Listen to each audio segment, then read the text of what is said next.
नमस्कार। एकता शान्ति र संस्कारको सम्भाग कालिका एचडीमा तपाईलाई स्वागत छ। म सुनिल पराजुले। कालिका समाचार सुरु गरौं। प्रमुख समाचारका शीर्षकहरूबाट। कालिका समाचारको साथमा Vijay steel, want to rule, Vijay cement, तपाईको सपनाको मजबुत निर्माण। यस यामाहा।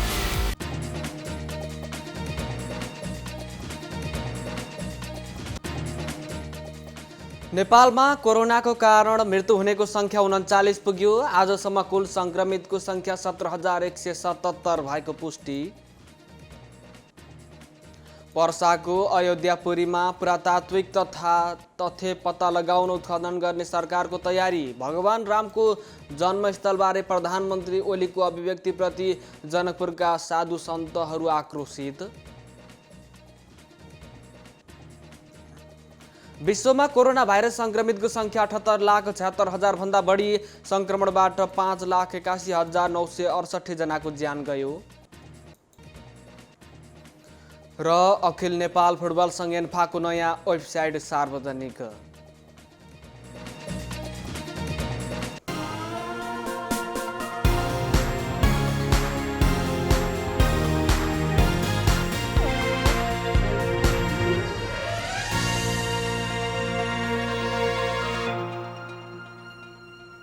कालिका समाचार सुरु गरौं राष्ट्रिय समाचारबाट। नेपालमा कोरोना भाइरस कोभिड-19 को संक्रमणबाट थप 1 जनाको मृत्यु भएको छ। स्वास्थ्य तथा जनसङ्ख्या मन्त्रालयका अनुसार रौतहटका 36 वर्षका पुरुषको कोरोनाको कारण मृत्यु भएको हो। मन्त्रालयका प्रवक्ता डाक्टर जागेश्वर गौतमका अनुसार उनी दाइको दाह संस्कार गर्न केही समयअघि भारतको मुम्बई गएका थिए। उनको दाइ पनि कोरोनाकै कारण मृत्यु भएको थियो। भारतबाट फर्किएपछि स्थानीय तहले सञ्चालन गरेको क्वारेन्टाइनमा बसेका थिए। क्वारेन्टाइनमा रहेकै अवस्थामा स्वास्थ्यमा समस्या आएको थियो। असार 29 गते श्वास प्रश्वासमा समस्या आएपछि उनलाई नारायणी अस्पतालमा भर्ना गरिएको थियो। सोही दिन नमुना सङ्कलन गरी हेटौँडा प्रयोगशालामा परीक्षणको लागि पठाइएकोमा रिपोर्ट पोजिटिभ आएको थियो। आइसियुमा उपचारकै क्रममा रहेका उनको बुधबार दिउँसो निधन भएको हो। यो सँगै नेपालमा कोरोनाको कारण मृत्यु हुनेको सङ्ख्या 39 पुगेको छ। बुधबार नेपालमा थप 116 जना नयाँ सङ्क्रमित थपिएका छन्। यो सँगै नेपालमा कुल सङ्क्रमितको सङ्ख्या 17,177 पुगेको छ, जसमा 11,025 जना सङ्क्रमित निको भएर घर फर्किएका छन्। बुधबार मात्रै 697 जना डिस्चार्ज भएको उहाँले बताउनु भएको छ। अहिले देशका विभिन्न अस्पतालका आइसोलेसनमा 1,113 जना उपचाररत रहेका छन्। प्रवक्ताका अनुसार प्रदेश नम्बर 1 मा 40, प्रदेश नम्बर 2 मा 1,879, बागमती प्रदेशमा 466 र गण्डकी प्रदेशमा 369 जना उपचाररत रहेका छन्। यस्तै प्रदेश नम्बर 5 मा 651, कर्णाली प्रदेशमा 320 र सुदूरपश्चिम प्रदेशमा 2,368 जना रहेका छन्। बुधबार विभिन्न 26 वटा प्रयोगशालामा 5,090 वटा PCR परीक्षण भएका छन्। आजसम्म 2,98,829 जनाको PCR परीक्षण भएको छ। देशभरि 24,527 जना क्वारेन्टाइनमा रहेका छन्। नेपाली काङ्ग्रेसले स्वास्थ्य सामग्री खरिद प्रकरणमा भएको भ्रष्टाचारको छानबिन गरी कारबाही गर्न माग गरेको छ। नेपाली काङ्ग्रेसको कोभिड-19 अनुगमन समितिले बुधबार केन्द्रीय कार्यालय सानेपामा पत्रकार सम्मेलन गरी स्वास्थ्य सामग्री खरिदमा भएको भ्रष्टाचारको छानबिन गरी दोषीलाई कारबाही गर्न माग गरेको हो। समितिका संयोजक प्रकाश चरण महतले स्वास्थ्य सामग्री खरिद गर्दा अनियमितता भएको पाइएकोले छानबिन गरी कारबाही गर्न माग गर्नुभएको छ। उहाँले क्वारेन्टाइन केन्द्रहरू मापदण्ड अनुरूप नचल्दा सङ्क्रमण फैलिने दर बढेको भन्दै मापदण्ड अनुसारका क्वारेन्टाइन निर्माण गर्न माग गरिएको पनि बताउनु भएको छ। PCR परीक्षणको दायरा तत्काल बढाउन र परीक्षण किटको व्यवस्था गर्न पनि काङ्ग्रेसले माग गरेको छ। निजी क्षेत्रलाई पनि PCR किट आयात गर्न र परीक्षण गर्न दिन माग गरिएको महतले बताउनु भएको छ। देशभित्र PPE लगायतका स्वास्थ्य सुरक्षा सामग्री उत्पादन गर्न प्रोत्साहन गर्न र सम्भावित सङ्क्रमणको विस्तारलाई ध्यानमा राखेर अत्यावश्यक स्वास्थ्य सामग्रीको सुनिश्चितता गर्न समेत काङ्ग्रेसले माग गरेको छ। संयोजक महतले स्वास्थ्यकर्मी, सरसफाइकर्मी तथा सुरक्षाकर्मीहरूको बिमा गर्न समेत माग गर्नुभएको छ। उहाँले पटक पटक कर्मचारीको सरुवा गर्ने प्रविधिले पनि कोभिड-19 को उपचारमा समस्या आएकोले सरकारलाई गम्भीर हुन आग्रह गर्नुभएको छ। सरकार जिम्मेवारी नभएकोले कोभिड-19 व्यवस्थापनको जिम्मेवारी स्थानीय तहले मात्रै लिनु परेको महतले बताउनु भएको छ। नेपाली काङ्ग्रेसको नेतृत्व रहेका स्थानीय तहमा सरकारले आफ्ना कार्यकर्ता सम्मिलित उपभोक्ता समिति बनाई सिधै बजेट पठाएर काम गरेको पाइएको छ। कोभिड-19बाट प्रभावित अर्थतन्त्रलाई सामान्य अवस्थामा ल्याउन सरकारले कुनै काम गर्न नसकेको निष्कर्ष पनि काङ्ग्रेसले गरेको छ। आर्थिक सङ्कटमा परेका कृषि, यातायात, पर्यटन, निर्माण, उद्योग, व्यापार व्यवसाय लगायतका साना तथा मझौला व्यवसायलाई सुचारू गरी रोजगारीका अवसरहरू कायम गर्न र राहतको प्याकेजको व्यवस्था गर्न समेत माग गरिएको महतले बताउनु भएको छ। स्वास्थ्य मन्त्रालयले महामारी व्यवस्थापनको नेतृत्व लिन नसकेका निष्कर्ष निस्किएको महतले बताउनु भएको छ। समुदायमा गई ट्रेसिङ र ट्र्याकिङ गरी परीक्षणको दायरा बढाउनु पर्नेमा महतले जोड दिनु भएको छ। बढ्दो आत्महत्या र मातृ मृत्युदर, घरेलु हिंसा तथा कोभिड-19 बाहेक अन्य स्वास्थ्य सेवामा देखिएको समस्या समाधान गर्न समेत काङ्ग्रेसले सुझाव दिएको छ। विदेशबाट बेरोजगार भई फर्केका र देशभित्रै बेरोजगार भएकाहरूलाई गाउँ-गाउँमा रोजगारी सुनिश्चित गर्न र न्यूनतम आम्दानीको लागि काम दिने व्यवस्था गर्न पनि माग गरेको छ। कोभिड-19बाट आहत भएका उद्योग व्यवसायलाई बैङ्कहरू मार्फत ब्याजमा राहत, ब्याजको भुक्तानी, थप समयको व्यवस्था लगायतका उपायहरू अवलम्बन गर्न समेत काङ्ग्रेसले माग गरेको छ। भौतिक दूरी कायम गरी सार्वजनिक यातायातलाई सञ्चालन गर्न पनि काङ्ग्रेसले माग गरेको छ। शिक्षा क्षेत्रमा देखिएको शैक्षिक अन्यल समाप्त पार्न सङ्क्रमणको यथार्थ मूल्याङ्कनको आधारमा समुचित सुरक्षा व्यवस्था सुनिश्चित गरी एक भन्दा बढी शिफ्ट माध्यमिक विद्यालय, कलेज, विश्वविद्यालय सञ्चालन गर्ने व्यवस्था गर्न समेत काङ्ग्रेसको माग छ। रोकिएका सबै तहका परीक्षाहरू थप परीक्षा केन्द्रको व्यवस्था गरी सुरक्षित रूपमा सम्पन्न गर्ने प्रबन्ध मिलाउन समेत माग गरिएको छ।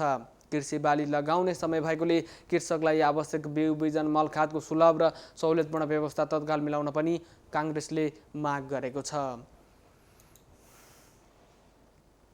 सरकारले पर्साको अयोध्यापुरीमा पुरातात्विक तथ्य पत्ता लगाउन उत्खनन गर्ने भएको छ। प्रधानमन्त्री केपी शर्मा ओलीले अयोध्यापुरी नै सक्कली अयोध्या भएको दावी गरेपछि पुरातत्व विभागले चासो बढाएको हो।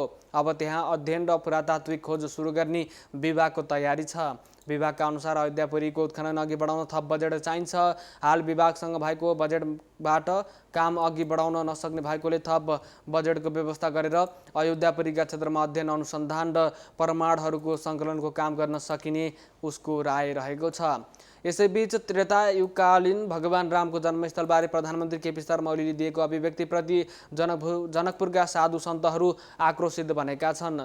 बुधबार रामनन्दीय श्री वैष्णव सङ्घले एक विज्ञप्ति मार्फत प्रधानमन्त्री ओलीको अभिव्यक्तिले विश्वभरका हिन्दू धर्मावलम्बीहरूको अवस्थामा ठेस पुगेको उल्लेख गरेको छ। सङ्घका महासचिव नोबल किशोर शरणद्वारा हस्ताक्षरित विज्ञप्तिमा सनातन हिन्दू धर्मग्रन्थ तथा हिन्दू धर्मावलम्बीका अनुसार भगवान श्रीरामको जन्मस्थल भारत उत्तर प्रदेशको पवित्र सरयू नदीको किनारमा अवस्थित अयोध्या तथा जगत जननी श्री सीताको जन्मस्थल नेपालको जनकपुर रहेको भनिएको छ। लामो समयदेखि पदाधिकारी विहीन रहेको राष्ट्रिय महिला आयोगमा शीघ्र पदाधिकारी नियुक्त गर्न संसदीय समितिले सरकारलाई निर्देशन दिएको छ। पदाधिकारी नियुक्ति नहुँदा नीतिगत कामहरू समेत गर्न समस्या भएकोले संसदको महिला तथा सामाजिक समितिले तत्काल अध्यक्ष लगायतका पदाधिकारी नियुक्ति गर्न सरकारको ध्यान आकर्षण गराएको छ। यसको लागि आवश्यक समन्वय गर्न समितिले महिला, बालबालिका तथा ज्येष्ठ नागरिक मन्त्रालयलाई समेत निर्देशन दिएको छ। लैङ्गिक समानता, महिला सशक्तिकरण एवं लैङ्गिक न्यायको लागि बहुआयामिक दृष्टिकोणबाट कार्य सम्पादन गर्नुपर्ने भए पनि पदाधिकारी अभावमा सो काम हुन नसकेको समिति सभापति निरुदेवी पालले बताउनु भएको छ। महिलाहरू घरेलु काममा व्यस्त भए पनि श्रम मूल्यको गणना नगरिनु न्यायसङ्गत नभएका ठहर गर्दै समितिले घरेलु श्रमको मूल्यलाई मापन गरी राष्ट्रिय आयमा महिलाको योगदानको गणना र कुल ग्राहस्थ उत्पादनमा गणना गर्ने व्यवस्था मिलाउन पनि सरकार, महिला बाल मन्त्रालय, राष्ट्रिय महिला आयोग र केन्द्रीय तथ्याङ्क विभागलाई निर्देशन दिएको छ। यस्तै महिलामाथि हुने घरेलु हिंसा, चेलीबेटी बेचबिखन र विभिन्न प्रकारका हिंसाबाट पीडित महिलाहरूको न्यायमा पहुँचलाई सुनिश्चित गर्न प्रदेश स्तरमा कार्यक्रम आवश्यक रहेकोले सो सम्बन्धमा आवश्यक व्यवस्थापन गर्न पनि समितिले निर्देशन दिएको सभापति पालले बताउनु भएको छ। मन्त्रालयलाई पनि समितिले निर्देशन दिएको छ। नेपाल उद्योग वाणिज्य महासङ्घका वरिष्ठ उपाध्यक्ष शेखर गोल्छाले राजनीति गर्न र फोटो झुन्ड्याउन मात्र महासङ्घको नेतृत्वमा नआएको बताउनु भएको छ। महासङ्घको चुनावको लागि किशोर प्रधान समूहको उम्मेदवारी घोषणा समारोहमा बोल्दै वरिष्ठ उपाध्यक्ष गोल्छाले आफू राजनीति गर्न र फोटो झुन्ड्याउन नभई काम गर्न महासङ्घको नेतृत्वमा आएको बताउनु भएको छ। गोल्छाले महासङ्घ आफ्नो पुर्खा पूर्व अध्यक्षहरू र सबै पदाधिकारीहरूको रगत पसिनाबाट बनेकाले त्यसलाई अझ बलियो बनाउन आफूले काम गर्ने प्रश्न पार्नु भएको छ। अहिले पनि केही व्यक्तिहरूले 6 महिनामा अविश्वासको प्रस्ताव ल्याएर हटाउने चेतावनी दिइरहेको महासङ्घभित्र भइरहेको गतिविधिमा सचेत हुनुपर्ने अवस्था आएको गोल्छाले बताउनु भएको छ। उहाँले राम्रो काम गर्नको लागि बलियो टिम आवश्यक रहेकोले सबै मिलेर मात्रै महासङ्घलाई बलियो बनाउनु पर्नेमा जोड दिनु भएको छ। महासङ्घको नेतृत्वमा गएपछि के काम गर्ने भन्ने विषयमा आफूले गृह कार्य गरिरहेको र छिट्टै रोडम्याप बनाई सार्वजनिक गर्ने बताउनु भएको छ। उहाँले नयाँ मार्गदर्शन तयार पारेर सबैलाई साथ लिएर अगाडि बढ्ने प्रतिबद्धता समेत व्यक्त गर्नुभएको छ। महासङ्घभित्र काम गर्न गाह्रो भएको र आफू अध्यक्षको रूपमा निजी क्षेत्रको बाटो तय गर्नुपर्ने भएकोले बलियो टिमको आवश्यकता रहेको बताउनु भएको छ। उहाँले आफूलाई अहिलेसम्म सहयोग गर्ने र असहयोग गर्ने सबैलाई धन्यवाद दिँदै अझै पनि केही व्यक्तिहरूको कारण महासङ्घमा बसेर काम गर्न चुनौती रहेको बताउनु भएको छ। विभिन्न माग राख्दै औषधि व्यवसायीहरूले आज पनि आन्दोलन गरेका छन्। नेपालमा उत्पादन हुने औषधिहरूको प्रकृतिसँग मिल्ने औषधि विदेशबाट आयातमा रोक लगाउनुपर्ने स्थानीय औषधि उद्योगलाई प्रोत्साहन गर्नुपर्ने माग राख्दै व्यवसायीहरू आन्दोलनमा उत्रिएका हुन्। आफूहरूसँग सरकारले पटक पटक सम्झौता गरेपछि कार्यान्वयन नभएको व्यवसायीहरूको गुनासो छ। औषधिजन्य वस्तुको दर्ता र गुणस्तरमा सम्झौता गर्न नहुने, गुणस्तरीय औषधि आयात र बिक्री वितरणमा प्रतिबन्ध लगाउनुपर्ने माग राख्दै व्यवसायीहरूले आन्दोलन सुरु गरेका हुन्। नाकाबन्दी र भूकम्पको समयमा समेत औषधि अभाव हुन नदिएको स्मरण गर्दै नेपाल औषधि उत्पादक सङ्घका पूर्व अध्यक्ष उमेशलाल श्रेष्ठले औषधि उद्योगमाथि सरकारले कुदृष्टि पारेको पनि बताउनु भएको छ। असार 22 गते सेनिटाइजर दर्ताको म्याद 3 महिना थप्ने निर्णय गरेसँगै औषधि उत्पादन सङ्घको आपत्ति रहेको छ। सरकारले एकलौटी रूपमा औषधिमा 10औं गुणासम्म बढाएको राजस्व खारेज गर्नुपर्ने, बिना दर्ता र गुणस्तर सेनिटाइजर बिक्री गर्दा जनताको स्वास्थ्यमा असर पर्ने भन्दै त्यसलाई रोक लगाउनुपर्ने उनीहरूको माग रहेको छ। यातायात व्यवसायीहरूले वातावरण सहज बने लामो दूरीको यातायात पनि सञ्चालन गर्न सकिने प्रस्ताव गरेका छन्। यातायात व्यवस्था विभागमा सरकारवाला पक्षसँगको छलफलमा व्यवसायीहरूले सहज वातावरण भए लामो दूरीको यातायात सेवा सञ्चालन गर्न सकिने प्रस्ताव गरेका हुन्।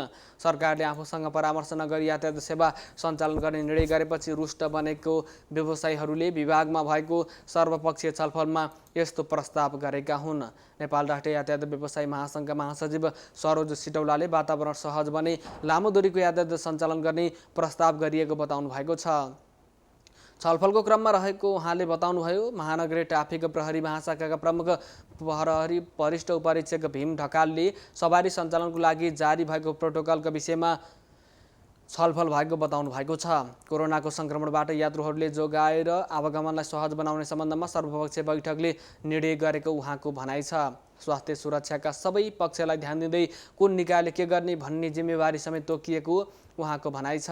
यातायात व्यवस्था विभागका महानिर्देशक गोगन बहादुर हमालले सवारी सञ्चालन गर्दा कोरोनाले पार्न सक्ने प्रभाव नियन्त्रण र न्यूनीकरणका विषयमा के गर्न सकिन्छ भन्ने विषयमा छलफल भएको छ। एक्सन प्लानमा कुन जिम्मेवारी कुन निकायले लिने भन्ने सन्दर्भमा जिम्मेवारी समेत तोकिएको छ। विभागमा भएको छलफलमा यातायात कार्यालयका प्रतिनिधि, यातायात व्यवसायी, उपत्यकाका सबै स्थानीय तहका प्रतिनिधि, ट्राफिक प्रहरी प्रमुख, मजदुर ट्रेड युनियनका प्रतिनिधि र स्वास्थ्य मन्त्रालयका प्रतिनिधि समेत छलफलमा सहभागी हुनुहुन्थ्यो।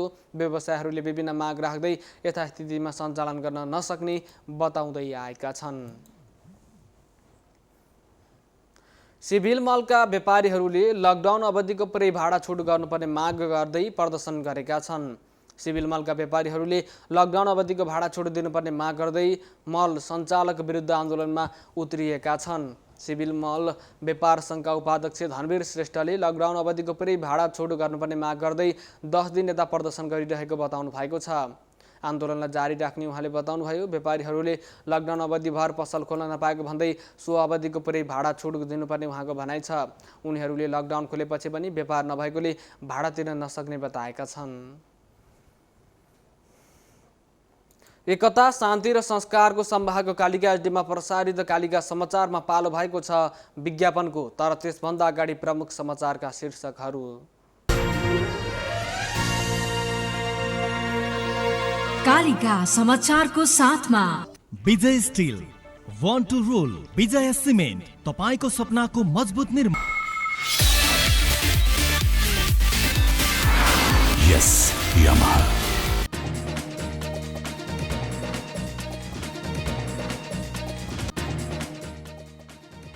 नेपालमा कोरोनाको कारण मृत्यु हुनेको संख्या 39 पुग्यो। आजसम्म कुल संक्रमितको संख्या 17,177 पुगेको पुष्टि।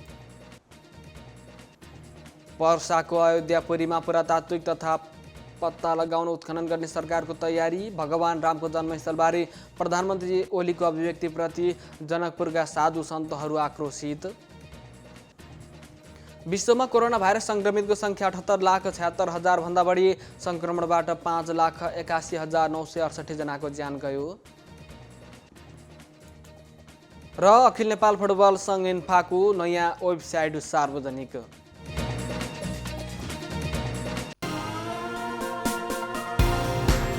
विज्ञापनपछि कालिका समाचारमा पुनः स्वागत छ। अब स्थानीय समाचार। कोभिड-19 को संक्रमणलाई मध्यनजर गर्दै यस वर्ष पवित्र धार्मिक तीर्थस्थल देवघाटमा बोलबम मेला नहुने भएको छ। देवघाट क्षेत्र विकास समितिले कोरोना संक्रमण फैलिन जोखिम उच्च भएकोले यसपालि मेला नगर्ने भएको हो। समितिले यस विषयमा चितवन तनहुँ र नवलपुरका स्थानीय प्रशासनसँग छलफल गरेको थियो।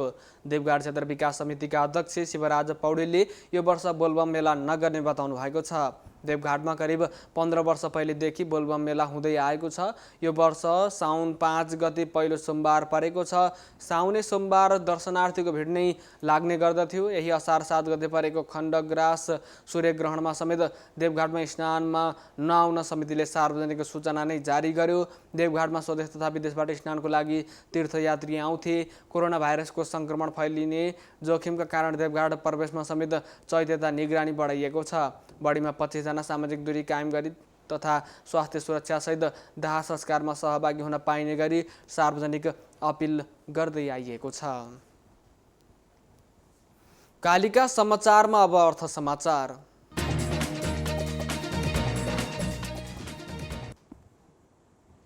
सुनको भाउ आज तोलाको 92,800 रुपैयाँ निर्धारण गरिएको नेपाल सुन चाँदी व्यवसायी महासङ्घले जनाएको छ। हिजो तोलामा 100 रुपैयाँ घटेर 92,200 रुपैयाँमा झरेको सुनको भाउ आज 600 रुपैयाँले बढेको हो। अन्तर्राष्ट्रिय बजारमा नै भाउ बढेकोले सुनको भाउ महँगो भएको महासङ्घको भनाइ छ। कोरोनाको संक्रमण बढ्दै गएपछि नै सुनको भाउ बढ्न थालेको थियो। नेपालमा लकडाउन अघि चैत 10 गते तोलाको 77,000 रुपैयाँमा कारोबार भएको सुनको भाउ लकडाउन खुकुलो भएपछि बजार खुलेको पहिलो दिन जेठ 25 गते तोलामा 10,400 बढेर तोलाको 87,400 रुपैयाँमा कारोबार भएको थियो। त्यस यता उकालो लागेको सुनको भाउले आज रेकर्ड बनाएको छ। यस्तै चाँदी आज तोलामा 10 रुपैयाँ बढेर तोलाको 1,500 रुपैयाँमा कारोबार भएको छ। भाउ महँगो हुन थालेपछि कारोबार ठप्प जस्तै भएको व्यवसायीको भनाइ छ। कालिका समाचारमा अब अन्तर्राष्ट्रिय समाचार। विश्वमा कोरोना भाइरस संक्रमित भएका 1,34,87,801 जना व्यक्तिमा 78,76,470 व्यक्ति संक्रमण मुक्त भएका छन्। बुधबार साँझसम्म प्राप्त समाचार अनुसार विश्वमा कोरोना भाइरसको संक्रमणबाट 5,81,968 जना व्यक्तिको मृत्यु भएको विश्व स्वास्थ्य संगठन WHO जानकारी दिएको छ। हाल विश्वभरमा 50,28,775 व्यक्ति कोरोना भाइरस संक्रमित रहेको उनीहरूको भनाइ छ। संक्रमितहरूमध्ये 59,573 जनाको अवस्था गम्भीर रहेको जनाइएको छ। चीनको हुब्रे प्रान्तको वुहान सहरबाट गत वर्षको डिसेम्बरको अन्त्यबाट सुरु भएको कोरोना भाइरस संक्रमणको कारण अमेरिकामा सबैभन्दा बढी प्रभावित भएका छन्। WHO को अनुसार संयुक्त राज्य अमेरिकामा मात्र 35,48,213 जनामा कोरोना भाइरसका संक्रमित रहेका छन्। कालिका समाचारमा अब खेल समाचार।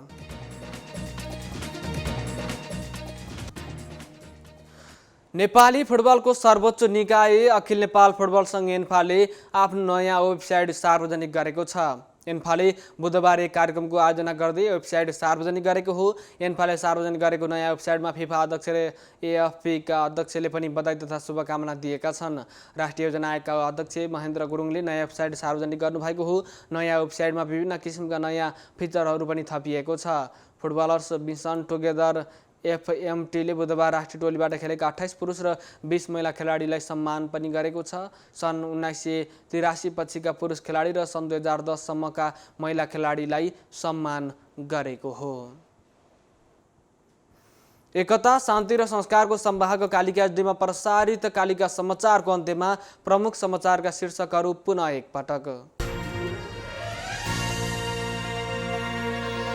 कालिका समाचारको साथमा Vijay still, one two role, विजय सिमेन्ट, तपाईको सपनाको मजबुत निर्माण। यस यामाहा।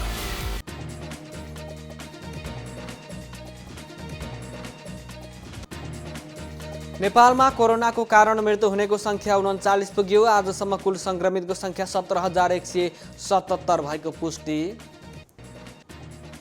पर्साको अयोध्यापुरीमा पुरातात्विक तथ्य पत्ता लगाउन उत्खनन गर्ने सरकारको तयारी। भगवान रामको जन्मस्थलबारे प्रधानमन्त्री ओलीको अभिव्यक्तिप्रति जनकपुरका साधु सन्तहरू आक्रोशित। विश्वमा कोरोना भाइरस संक्रमितको संख्या 78,76,000 भन्दा बढी। संक्रमणबाट 5,81,968 जनाको ज्यान गयो। र अखिल नेपाल फुटबल संघ एन्फाको नयाँ वेबसाइट सार्वजनिक।